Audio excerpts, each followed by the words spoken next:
ಎಲ್ಲರಿಗೂ ನಮಸ್ಕಾರ. ಇವತ್ತಿನ ಈ ವಿಡಿಯೋದಲ್ಲಿ ನಾವು national Commission for backward classes ಅದ್ರ ಚಾಪ್ಟರ್ ಬಗ್ಗೆ ನೋಡ್ತಾ ಇದ್ದೀವಿ, ಸರಿನಾ. ಸೊ ನಾನು ಲಾಸ್ಟ್ ಕ್ಲಾಸಲ್ಲಿ ಇದು ನಮ್ಮ ಬ್ಯಾಕ್ವರ್ಡ್ ಕ್ಲಾಸಸ್ ಆ್ಯಂಡ್ ವೆಲ್ಫೇರ್ ಡಿಪಾರ್ಟ್ಮೆಂಟಲ್ಲಿರುವಂತಹ ಒಂದು ಪೇಪರ್ 2 ಸಿಲೆಬಸ್ ಇದು. ಸೊ ಮೊದಲನೇ ವೀಡಿಯೋದಲ್ಲಿ ನಾನು ರಿಸರ್ವೇಷನ್ ಇನ್ ಇಂಡಿಯಾ ಕಂಪ್ಲೀಟ್ ಮಾಡಿದ್ದೀನಿ, ಸರಿನಾ. ಇದು ಮೊದಲನೇದು ಕಂಪ್ಲೀಟ್ ಆಗಿದೆ. ಸೊ ಇದು ಎರಡನೇ ವೀಡಿಯೋ. ಸೊ ಇದಕ್ಕೆ ನಿಮಗೆ ಎಕ್ಸ್ಟ್ರಾ ನೋಟ್ಸ್ಗಳು, ಎಕ್ಸ್ಟ್ರಾ ವೀಡಿಯೋ ಬೇಕು ಅಂತಂದರೆ ನಾನು ಒಂದು ಲಕ್ಷ್ಮೀಕಾಂತ್ ಸೀರೀಸ್ ಮಾಡ್ಬೇಕಾದ್ರೆ ಒಂದು ವೀಡಿಯೋ ಹಾಕಿದ್ದೀನಿ, national Commission for backward classes ಅಂತ. ಸೊ ನೀವು ಆ ವಿಡಿಯೋ ಪ್ಲಸ್ ಈ ವಿಡಿಯೋ ಎರಡೂ ಕವರ್ ಮಾಡಿದ್ರೆ ಒಳ್ಳೆಯದು ಅಂತ ನನಗನ್ಸುತ್ತೆ, ಸರಿನಾ. ಸೊ ಎರಡನೇ ವೀಡಿಯೋ ಇದಾಗಿದೆ. ಸೊ ನಾನು 3-4-5 ಮಾಡ್ತೀನಿ ನಾನು. ಸೊ ಅಲ್ಲಿವರೆಗೂ ನೀವು ಸಬ್ಸ್ಕ್ರೈಬ್ ಮಾಡ್ಕೊಂಡು ರೆಡಿಯಾಗಿರಬೇಕು, ಆಯಿತಾ. ಓಕೆ. ಸೊ ಏನಿದು national Commission for backward classes, ಅದ್ರ ಬಗ್ಗೆ ನೋಡೋಣ ಬನ್ನೀಗ. ಸೊ ಮೊದಲನೇದು, ಈ ಒಂದು national Commission for backward classes ಸ್ವಲ್ಪ ಹಿಸ್ಟ್ರಿ ನೋಡೋದಾದರೆ ನಿಮಗೆ ಒಂದು ಮಂಡಲ್ ಕೇಸ್ ಅಂತ ಬರುತ್ತಲ್ಲ, ಮಂಡಲ್ ಕೇಸು ಜಡ್ಜ್ಮೆಂಟು ಸ್ವಲ್ಪ ಹಿಸ್ಟ್ರಿ ಹಂಗೆ ಜ್ಞಾಪಕ ಮಾಡ್ಕೊಳ್ಳಿ. ಅಕಸ್ಮಾತ್ ನೀವೇನಾದ್ರು ಲಕ್ಷ್ಮೀಕಾಂತ್ ಓದಿಲ್ಲ ಅಂದ್ರೂ ಪರವಾಗಿಲ್ಲ, ನನ್ನ ಒಂದು ನೋಡಿ ಇಲ್ಲಿ ಇದೇ ಪೋಸ್ಟಲ್ಲಿ ನಾನು ಈ ವಿಡಿಯೋ ಹಾಕಿದ್ದೆ ನೋಡಿ, national Commission for backward classes ಅಂತ. ಸೊ ಈ ಒಂದು ವಿಡಿಯೋ ನೀವು ಯೂಟ್ಯೂಬಲ್ಲಿ 15 ನಿಮಿಷ ವೀಡಿಯೋ ಇದೆ, ಇದನ್ನು ನೋಡಿಕೊಂಡ್ರೂ ಸಾಕು. ಈ ವಿಡಿಯೋ ಪ್ಲಸ್ ಅದೊಂದು ಯೂಟ್ಯೂಬ್ ವೀಡಿಯೋ ಇವೆರಡೂ ನೋಡಿಕೊಂಡ್ರೆ complete national Commission for backward classes ಏನೇ ಕ್ವಶನ್ ಕೇಳಿದ್ರು ಆದಷ್ಟು ಒಂದು ಲಕ್ಷ್ಮೀಕಾಂತಿಂದನೇ ಕೇಳ್ತಾನೆ ಅಂತ ನನಗನ್ಸುತ್ತೆ. ಸೊ ಅಲ್ಲಿ ನಾನು ಡೀಟೇಲಾಗಿ ಮಾಡಿಕೊಟ್ಟಿದ್ದೀನಿ, ನೀವು ಅಷ್ಟು ನೋಡಿಕೊಂಡ್ರೆ ಸಾಕು, ಆಯಿತಾ. ಸೊ ಈ ಒಂದು national Commission for backward classes ಅಂತಂದರೆ ಏನು? ಸೊ ಮೊದಲನೇದು ನೀವು ಹಿಸ್ಟ್ರಿ ಸ್ವಲ್ಪ ಹೋದರೆ ನಿಮಗೆ ಮಂಡಲ್ ಕೇಸ್ ಅಂತ ಬರುತ್ತೆ. ಸೊ ಮಂಡಲ್ ಕೇಸು 1992 ಅಥವಾ ಇಂದಿರಾ ಸಾಹ್ನಿ ಕೇಸ್ ಅಂತ ಬರುತ್ತೆ ಅಲ್ವಾ. ಸೊ ಅಲ್ಲಿ ಏನಿತ್ತು ಮಂಡಲ್ ಕೇಸಲ್ಲಿ ಏನು ಹೇಳಿದ್ರು ಹೇಳಿ, supreme court 1992 the supreme court ಏನು ಮಾಡ್ತು ಅಂದರೆ ಸೆಂಟ್ರಲ್ ಗೌರ್ಮೆಂಟು ಒಂದು ಪರ್ಮನೆಂಟ್ ಸ್ಟ್ಯಾಚ್ಯುಟರಿ ಬಾಡಿನ ಅಂದರೆ ಈ ಒಂದು ಬ್ಯಾಕ್ವರ್ಡ್ ಕ್ಲಾಸಸ್ದು ಕಂಪ್ಲೇಂಟ್ಸ್ಗಳನ್ನ ಕಲೆಕ್ಟ್ ಮಾಡ್ಕೊಳ್ಳೋದಕ್ಕೆ ಒಂದು national Commission for backward classes ಅನ್ನೋ ರೀತಿ ಒಂದು ಪರ್ಮನೆಂಟ್ ಸ್ಟ್ಯಾಚ್ಯುಟರಿ ಬಾಡಿನ ಮಾಡುವಂಥ ಸುಪ್ರೀಂ ಕೋರ್ಟ್ ಹೇಳಿತ್ತು ಮಂಡಲ್ ಕೇಸಲ್ಲಿ, ಆಯಿತಾ. ಸೊ ಈ ಮಂಡಲ್ ಕೇಸ್ ಬರೋಕ್ಕಿಂತ ಮುಂಚೆ ಏನಾಗಿತ್ತು ಅಂದರೆ ಈ ಒಂದು ನ್ಯಾಷನಲ್ ಕಮಿಷನ್ ಫಾರ್ SC ಅಂತ ಏನಿತ್ತಲ್ಲ ಒಂದು ಬಾಡಿ, ಆರ್ಟಿಕಲ್ 338. ಸೊ ಅಲ್ಲಿಗೆ ಇದೇನು ಮಾಡಿದ್ರು, ಈ ಒಂದು ಬ್ಯಾಕ್ವರ್ಡ್ ಕ್ಲಾಸಸ್ನ ಅಲ್ಲಿಗೆ ಮರ್ಜ್ ಮಾಡಿಬಿಟ್ಟಿರ್ತಾರೆ. ಅಂದರೆ ಫಸ್ಟು SC ಮತ್ತು ST ಎರಡೂ ಕೂಡ ಮರ್ಜ್ ಮಾಡಿರ್ತಾರೆ. ಅದಾದಮೇಲೆ ಈ ನ್ಯಾಷನಲ್ ಕಮಿಷನ್ ಫಾರ್ SC ಮತ್ತು ನ್ಯಾಷನಲ್ ಕಮಿಷನ್ ಫಾರ್ ST ಅಂತ ಎರಡೂ ಕೂಡ ಡಿವೈಡ್ ಮಾಡಿ ಎರಡೂ ಬೈಫರ್ಕೆಟ್ ಮಾಡ್ತಾರೆ. ಯಾವ ತಿದ್ದುಪಡಿ ಅದು ಕಮೆಂಟಲ್ಲಿ ಹೇಳ್ಬೇಕು ನನಗೆ. ಯಾವ ಒಂದು ತಿದ್ದುಪಡಿಯಿಂದ ನ್ಯಾಷನಲ್ ಕಮಿಷನ್ ಫಾರ್ SC ಬೇರೆ, ನ್ಯಾಷನಲ್ ಕಮಿಷನ್ ಫಾರ್ ST ಬೇರೆ ಅಂತ ಎರಡೂ ಕೂಡ ಡಿವೈಡ್ ಮಾಡ್ತಾರೆ. ಅದು ಯಾವುದು ಅಂತಲೇ ಕಮೆಂಟಲ್ಲಿ ಹೇಳಬೇಕು ನೀವು, ಆಯಿತಾ. ಸೊ ಆ ರೀತಿ ಮಾಡಿದಾಗ ಏನಾಗುತ್ತೆ, ಇನ್ನು ಮಿಕ್ಕಿದೆ ಅದು ಬ್ಯಾಕ್ವರ್ಡ್ ಕ್ಲಾಸಸ್ ಅಲ್ವಾ. ಸೊ ಈ ಬ್ಯಾಕ್ವರ್ಡ್ ಕ್ಲಾಸಸ್ ಏನು ಮಾಡ್ತಾರೆ, SC national Commission for SC ಅಂತ ಇತ್ತಲ್ಲ, ಸೊ ಆ ಒಂದು ಕಮಿಷನ್ಗೆ ಮರ್ಜ್ ಮಾಡಿಬಿಡ್ತಾರೆ ಈ ಒಂದು ಬ್ಯಾಕ್ವರ್ಡ್ ಕ್ಲಾಸಸ್ನ. ಸೊ ಆ ಥರ ಅಲ್ಲಾದಾಗ ಏನಾಗುತ್ತೆ, ಯಾಕಂದರೆ ಈಗ SCಗೆ ಬೇರೆ ಒಂದಷ್ಟು ಪ್ರಾಬ್ಲಮ್ಸ್ಗಳಿರುತ್ತೆ, ಬ್ಯಾಕ್ವರ್ಡ್ ಕ್ಲಾಸಸ್ ಅವ್ರಿಗೆ ಈ ಒಂದು ಬ್ಯಾಕ್ವರ್ಡ್ ಕ್ಲಾಸಸ್ ಅವ್ರಿಗೆ ಒಂದಷ್ಟು ಇರ್ತದೆ. ಸೊ ಆ ಥರ ಇದ್ದಾಗ ಕಂಪ್ಲೇಂಟ್ಸ್ ರಿಸೀವ್ ಮಾಡೋದ್ರಲ್ಲಿ ಸ್ವಲ್ಪ ಕಷ್ಟ ಆಗ್ತಾಯಿತ್ತು. ಅಂದರೆ ಕಂಪ್ಲೇಂಟ್ಗಳನ್ನ ರಿಸೀವ್ ಮಾಡೋದಾಗಿರ್ಬೋದು ಅಥವಾ ಸಾಲ್ವ್ ಮಾಡೋದಾಗಿರ್ಬೋದು ತುಂಬ ಕಷ್ಟ ಆಗ್ತದೆ. ಸೊ ಆವಾಗ ಏನಾಗ್ತದೆ, ಆವಾಗ 1993 ಏನಾಗುತ್ತೆ, ಈ ಒಂದು national Commission for backward classes ಅಂತ ಇದು ಮಾಡ್ತಾರೆ. ಅಂದರೆ ಮಂಡಲ್ ಕೇಸ್ ಜಡ್ಜ್ಮೆಂಟ್ ಬಂದಮೇಲೆ 1993 national Commission for backward classes ಅಂತ ಮಾಡ್ತಾರೆ. ಅಂದರೆ ಇನ್ನೂ ಕಾನ್ಸ್ಟಿಟ್ಯೂಷನಲ್ ಬಾಡಿ ಆಗಿಲ್ಲ, ಫಸ್ಟು ಅದನ್ನು ಪರ್ಮನೆಂಟ್ ಸ್ಟ್ಯಾಚ್ಯುಟರಿ ಬಾಡಿಯಾಗಿ ಮಾಡ್ತಾರೆ, ಆಯಿತಾ.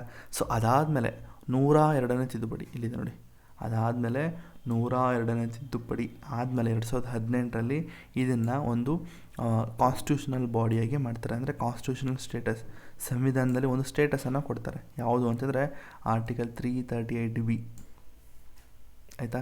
ಸೊ ಈ ಒಂದು ಆರ್ಟಿಕಲ್ 338B ಇಂದ ಇದಕ್ಕೆ ಸಂವಿಧಾನದ ಒಂದು ಸ್ಥಾನಮಾನ ಸಿಗ್ತದೆ, ಯಾವುದಕ್ಕೆ, ನ್ಯಾಷನಲ್ ಕಮಿಷನ್ ಫಾರ್ ಬ್ಯಾಕ್ವರ್ಡ್ ಕ್ಲಾಸಸ್ಗೆ. ಸೊ ಇದರಿಂದ ಏನಾಗ್ತದೆ, ಇದು ಪರ್ಮನೆಂಟ್ ಸ್ಟ್ಯಾಚ್ಯುಟರಿ ಬಾಡಿಯಿಂದ ಈಗ ಇದು ಸಂವಿಧಾನಿಕ ಬಾಡಿ ಆಯಿತು. ಸೊ ನೆಕ್ಸ್ಟು ಇದರಲ್ಲಿ ಕೀ ಫಂಕ್ಷನ್ಸ್ ಏನು ಅಂತ. ಸೊ ಮೊದಲನೇ ಹೇಳಬೇಕು ನಿಮಗೆ. ಸೊ ನೀವು ಯಾವುದೇ ಒಂದು ನ್ಯಾಷನಲ್ ಕಮಿಷನ್ ಫಾರ್ SC ಅಥವಾ ನ್ಯಾಷನಲ್ ಕಮಿಷನ್ ಫಾರ್ ST ಅಥವಾ OBC ಅಂತ ಏನಿದೆ ಅಥವಾ ಬ್ಯಾಕ್ವರ್ಡ್ ಕ್ಲಾಸಸ್ ಅಂತ ಏನಿದೆ, ಸೊ ಇದಕ್ಕೆಲ್ಲ ಯಾವ ಥರ ಪವರ್ ಇರುತ್ತೆ ಅಂತಂದರೆ, ನಾರ್ಮಲ್ಲು ನಿಮಗೆ ಸಿವಿಲ್ ಕೋರ್ಟ್ಗಳಲ್ಲಿ ಏನು ಪವರ್ ಇರುತ್ತೋ ಸೇಮ್ ಪವರ್ಸ್ ಇವರಿಗೆ ಕೊಟ್ಟಿರ್ತಾರೆ, ಸರಿನಾ. ಸೊ ಏನಿದು ಸಿವಿಲ್ ಕೋರ್ಟಲ್ಲಿರುವಂಥ ಪವರ್ಗಳು ಅಂದರೆ ಏನು, ಸಮ್ಮನಿಂಗ್ ಆಗಿರ್ಬೋದು, ಎವಿಡೆನ್ಸನ್ನು ರಿಸೀವ್ ಮಾಡೋದಾಗಿರ್ಬೋದು, ಆಯಿತಾ. ನೆಕ್ಸ್ಟು ವಿಟ್ನೆಸ್ಗಳನ್ನ ಸಮನ್ ಮಾಡೋದಾಗಿರ್ಬೋದು. So next any documents, discovering of documents ಅಂತಲೇ ಬರುತ್ತೆ. ಸೊ ಈ ಥರ ಒಂದಷ್ಟು ಸಿವಿಲ್ ಕೋರ್ಟ್ಗಳಿಗೆ ಏನು ಪವರ್ ಇರುತ್ತೋ ಸೊ ಅದೇ ಪವರ್ನ ಈ ಒಂದು ನ್ಯಾಷನಲ್ ಕಮಿಷನ್ಸ್ಗಳಿಗೆ ಕೊಟ್ಬಿಡ್ತಾರೆ, ಅಂದರೆ SC ST OBCಗಳಿಗೆ, ಆಯಿತಾ. ಸೊ ಇಲ್ಲಿದೆ ನೋಡಿ, ಕೀ ಫಂಕ್ಷನ್ಸ್ ಏನು, investigate the complaint regarding the deprivation of rights of a backward classes. ಅಕಸ್ಮಾತ್ ಕೆಲವೊಂದು ಸತಿ ದೌರ್ಜನ್ಯಗಳಾಗಿರ್ಬೋದು, ಡಿಸ್ಕ್ರಿಮಿನೇಷನ್ ಆಗಿರ್ಬೋದು, ಬೇರೆ ಒಂದಷ್ಟು ಪ್ರಾಬ್ಲಮ್ಸ್ ಆಗಿರ್ಬೋದು, ಸೊ ಅಂಥದ್ದನ್ನೆಲ್ಲ ಇನ್ವೆಸ್ಟಿಗೇಟ್ ಮಾಡುತ್ತೆ. Next advise the central government and the state government on inclusion or exclusion of groups in the list of a backward classes. So ಏನಿದು, ಇದು ಅಡ್ವೈಸ್ ಮಾಡುತ್ತೆ. ಅಂದರೆ ಈಗ ಒ ಬಿ ಸಿ ಅಂತ ಅಂದಾಗ ಅಲ್ಲೇ ಇಂಟರ್ನಲ್ ಸಪ್ರೇಷನ್ ಆಗುತ್ತೆ. ಅಂದರೆ ಈಗ ಒ ಬಿ ಸಿ ಅಂದ ತಕ್ಷಣ ಅಲ್ಲೇ ಒಳಗಡೆ ಒ ಬಿ ಸಿ ಒಳಗಡೆ ಮತ್ತಷ್ಟು ಡಿವೈಡ್ ಆಗುತ್ತೆ ಅಲ್ವಾ. ಸೊ ಅಂಥದ್ದನ್ನ ಎಷ್ಟು ಇನ್ಕ್ಲೂಡ್ ಮಾಡ್ಕೋಬೇಕು, ಎಷ್ಟು ಅಂದರೆ ಎಕ್ಸ್ಕ್ಲೂಡ್ ಮಾಡಬೇಕು ಅನ್ನೋದನ್ನು ಕೂಡ ಇದು ಅಡ್ವೈಸ್ ಮಾಡುತ್ತೆ. ಯಾವುದಕ್ಕೆ, ಸೆಂಟ್ರಲ್ ಮತ್ತು ಸ್ಟೇಟ್ ಗೌರ್ಮೆಂಟ್ಗೆ, ಆಯಿತಾ. So next monitors and implementations of safeguard. ನೋಡಿ, ಮೊದಲನೇ ಪಾಯಿಂಟ್ ಬರೋದೆ ಒಂದು, ಯಾಕೆ ಈ ಒಂದು ನ್ಯಾಷನಲ್ ಕಮಿಷನ್ಗಳನ್ನ ಮಾಡ್ತಾರೆ ಅಂತಂದರೆ ಸೇಫ್ ಗಾರ್ಡ್ಸ್. ಸೊ ಯಾವುದೇ ಒಂದು ಸೊಸೈಟಿ ಅಥವಾ ಯಾವುದೇ ಒಂದು ಕಾಸ್ಟ್ ಆಗಿರ್ಬೋದು, ಆ ಕಾಸ್ಟ್ಗೆ ಸೇಫ್ ಗಾರ್ಡ್ ಮಾಡಬೇಕು. ನೆಕ್ಸ್ಟು ಈ ಒಂದು ರಿಪೋರ್ಟ್ಗಳನ್ನ, ಅಂದರೆ ಈ ಒಂದು ವರ್ಷದಲ್ಲಿ ಆದಂತಹ ಡೆವಲಪ್ಮೆಂಟ್ ಪ್ರೋಗ್ರಾಮ್ಸು, ಸೊ ಏನಾರಾಗಿರ್ಬೋದು, ಡೆವಲಪ್ಮೆಂಟ್ ಅಂತಲೇ ಒಂದಲ್ಲ, ಸೊ ಕಂಪ್ಲೇಂಟ್ಸಸ್ಸು, ಗ್ರಿವಾನ್ಸಸ್ಸು ಏನಾಗಿರಲಿ ಅದನ್ನೆಲ್ಲ ರಿಪೋರ್ಟ್ ಮಾಡಿ ಅದನ್ನು ಪ್ರೆಸಿಡೆಂಟ್ ಸಾಹೇಬರಿಗೆ ಹೋಗಿ ಕೊಡ್ತಾರೆ, ಆಯಿತಾ. ಸೊ ನೆಕ್ಸ್ಟ್ ಕಂಪೋಸಿಷನ್, ಇದು ತುಂಬ ಇಂಪಾರ್ಟೆಂಟು. ಸೊ ಯಾರ್ಯಾರಿರ್ತಾರೆ ಕಂಪೋಸಿಷನ್ ಒಳಗಡೆ, ಯಾರ್ಯಾರಿರ್ತಾರೆ ಅಂತಂದರೆ ಚೇರ್ಪರ್ಸನ್, ಒಬ್ಬರು ಚೇರ್ಪರ್ಸನ್ ಇರ್ತಾರೆ, ಇನ್ನೊಬ್ಬರು ವೈಸ್ ಪರ್ಸನ್ ಇರ್ತಾರೆ, ನೆಕ್ಸ್ಟು ಇನ್ನು 3 ಜನ ಮೆಂಬರ್ಸ್ ಇರ್ತಾರೆ. ಸೊ ಇಷ್ಟು ಜನನ ನಮ್ಮ ಪ್ರೆಸಿಡೆಂಟ್ ಸಾಹೇಬರು ಅಪಾಯಿಂಟ್ ಮಾಡ್ತಾರೆ. ಸೊ ಟೆನ್ಯೂರ್ ಬಂದು 3 ವರ್ಷ ಗಂಟ ಆಫೀಸಲ್ಲಿ ಇರ್ತಾರೆ. ಸೊ ರೀಅಪಾಯಿಂಟ್ಮೆಂಟ್ಗೆ ಇರುತ್ತೆ, ಅವಕಾಶ ಇರುತ್ತೆ. ಅಂದರೆ ಅಕಸ್ಮಾತು ಈ ಒಂದು ಚೇರ್ಮ್ಯಾನು 2 ವರ್ಷ 3 ವರ್ಷ ಆದಮೇಲೆ ಮತ್ತೆ ಅವನ್ನ ಅದೇ ಅಂದರೆ ಅದೇ ಆಫೀಸಲ್ಲಿ ಕೂರಿಸ್ಬೋದು. ಆ ಥರ ಏನು ತೆಗಿಬೇಕು ಆ ಥರ ಏನಿಲ್ಲ. ಸೊ ಇಲ್ಲಿ eligible more than 2 terms. So they are not eligible for appointment. Sorry ಇವರು 2 ವರ್ಷಕ್ಕಿಂತ ಜಾಸ್ತಿ, ಇದು ತಪ್ಪಿದೆ, ಇದೇನು ಗೊತ್ತಾಯಿತು, they are not eligible for more than 2 ಟರ್ಮ್ಗಿಂತ ಜಾಸ್ತಿ ಹೊತ್ತು ಕೂರೋ ಹಾಗಿಲ್ಲ ಇವ್ರುಗಳು, ಆಯಿತಾ. ಇದನ್ನು ಹಾಕ್ತೀನಿ, ಅಪ್ಡೇಟ್ ಮಾಡ್ತೀನಿ. ಸೊ ಇವರು 2 ಟರ್ಮ್ಗಿಂತ ಜಾಸ್ತಿ ಕೂರೋ ಹಾಗಿಲ್ಲ, ಆಯಿತಾ. ಸೊ ಇಷ್ಟು ನಿಮ್ಮ ಒಂದು ಆ್ಯಕ್ಚುಲಾಗಿ ಏನು ತಿಳ್ಕೊಬೇಕು ಅಷ್ಟು ತಿಳ್ಕೊಂಡಿರ್ತೀರ, ಇನ್ನೇನಿಲ್ಲ. National Commission for backward classes ಅಂತ. ಸೊ ನೆಕ್ಸ್ಟ್ ಬರೋದು ಕರೆಂಟ್ ಅಫೇರ್ಸು, ಇದು ಇಂಪಾರ್ಟೆಂಟು. ಸೊ ಇದು ಯಾವ ರೀತಿ ಯಾವ್ದು ಕೇಳ್ತಾನೆ ಅಂತಲೂ ಗೊತ್ತಿಲ್ಲ. ನಾನು ಆದಷ್ಟು ಇಂಪಾರ್ಟೆಂಟ್ ಯಾವುದಿದೆ ಅಂದರೆ ಲಾಸ್ಟ್ 2-3 ವರ್ಷದ್ದು ಅಷ್ಟನ್ನು ಎತ್ಕೊಂಡಿದ್ದೀನಿ. ಅಕಸ್ಮಾತ್ ನಿಮ್ಗೇನಾದರೂ ಇದು ಕನ್ನಡದಲ್ಲಿ ಬೇಕು ಅಂತಂದರೆ, ಸೊ ಇಲ್ಲಿ ನೋಡಿ ಟ್ರಾನ್ಸ್ಲೇಟರ್ ಬಟನ್ ಇದೆ. ಸೊ ಇಲ್ಲಿ ಹೋಗಿ ನೀವು ಕನ್ನಡ ಕೊಟ್ಟರೆ ನೀಟಾಗಿ ಇಡೀ ಪೇಜು ಕನ್ನಡಗೆ ಟ್ರಾನ್ಸ್ಲೇಟ್ ಆಗುತ್ತೆ, ಆಯಿತಾ. ಸ್ವಲ್ಪ ನೆಟ್ ಸ್ಪೀಡ್ ಇದ್ದರೆ ಬೇಗ ಆಗುತ್ತೆ ನೋಡಿ, ಎಲ್ಲ ಥರದ್ದು ಆಗುತ್ತೆ ನೋಡಿ. ಹಾಂ, ಓಕೆ, ಇದನ್ನು ಅಪ್ಡೇಟ್ ಮಾಡ್ತೀನಿ. ಇದು 3 ವರ್ಷಗಳು, ಒಟ್ಟಿನಲ್ಲಿ 3 ವರ್ಷಗಳು ಕರೆಕ್ಟಾಗಿದೆ. ಬಟ್ ವಿಸ್ತರಣೆ ಅಂತ ಏನಿದೆ, ಇದು ಮರುನೇಮಕಕ್ಕೆ 2 ಬಾರಿಗಿಂತ ಹೆಚ್ಚು ಇಲ್ಲ, 2 ಬಾರಿ ಅಷ್ಟೇ. ಮರುನೇಮಕ ಮಾಡೋದು ಬರೀ 2 ಸತಿ ಅಷ್ಟೇ, 2 ಸತಿಗಿಂತ ಹೆಚ್ಚಾಗಿ ಮಾಡೋದಿಲ್ಲ. ಸೊ ನೋಡಿ, ಕನ್ನಡದಲ್ಲಿ ಎಲ್ಲ ಥರದ್ದು ಇದೆ, ನೀವು ಬೇಕಾದ್ರೆ ಕನ್ನಡದ ಸತಿ ನೋಡ್ಕೋಬೋದು, ಆಯಿತಾ. ಸದ್ಯಕ್ಕೆ ನಾನು ಇಂಗ್ಲೀಷಲ್ಲಿ ಮಾಡ್ತಾಯಿದ್ದೀನಿ. ಸೊ ನಿಮಗೆ ಓಕೆ, ಇದು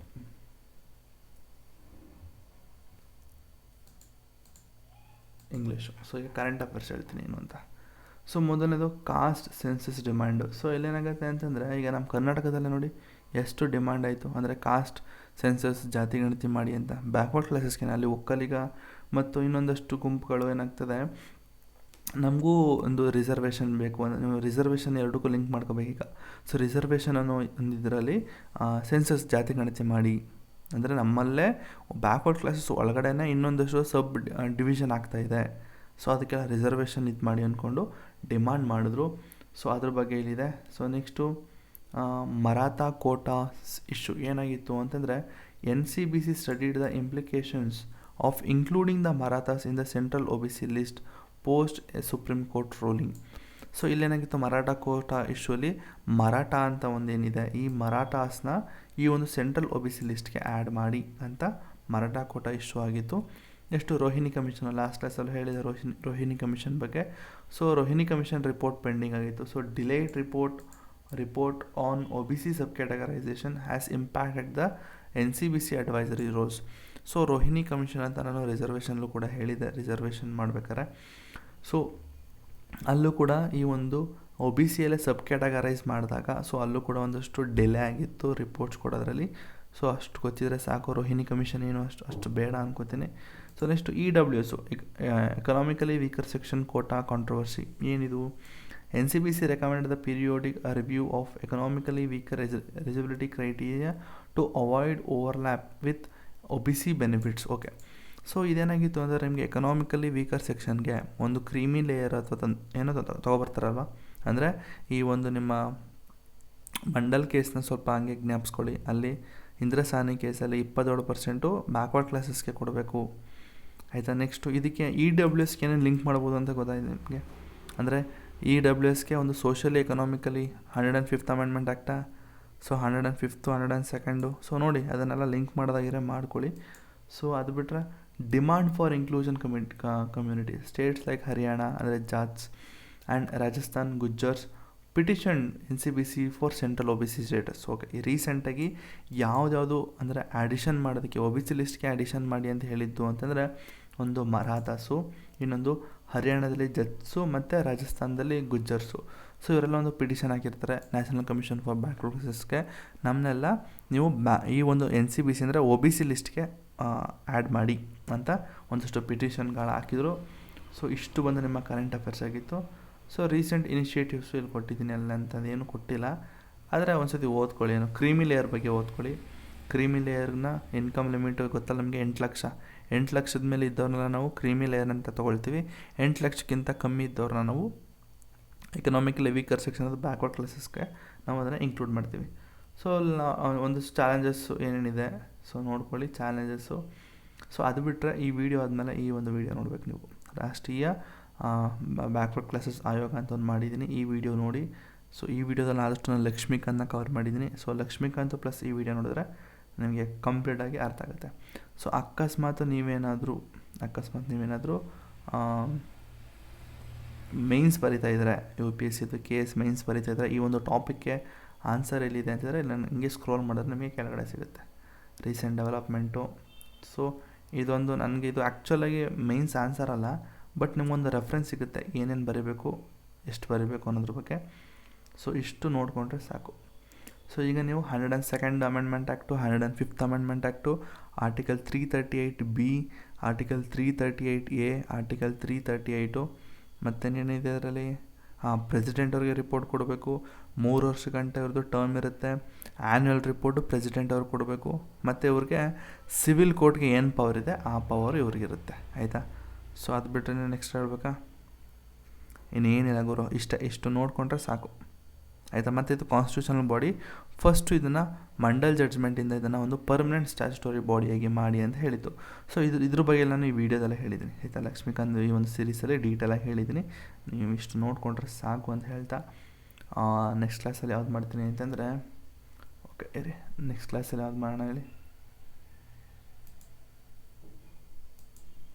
ಓಕೆ, ನಾನು ನೆಕ್ಸ್ಟ್ ಕ್ಲಾಸಲ್ಲಿ ನಾನು reservation in Karnataka SC ST and OBC act 1990, so ಇದ್ರ ಬಗ್ಗೆ ನಾನು ನೆಕ್ಸ್ಟ್ ವೀಡಿಯೋ ಮಾಡ್ತೀನಿ. ಸೊ ಅಲ್ಲಿವರೆಗೂ ಸಬ್ಸ್ಕ್ರೈಬ್ ಮಾಡ್ಕೊಳ್ಳಿ ಅಂತ ಹೇಳ್ತಾ ಈ ವಿಡಿಯೋನ ಎಲ್ಲಿಗೆ ನಿಲ್ಲಿಸ್ತಾ ಇದ್ದೀನಿ. Thank you.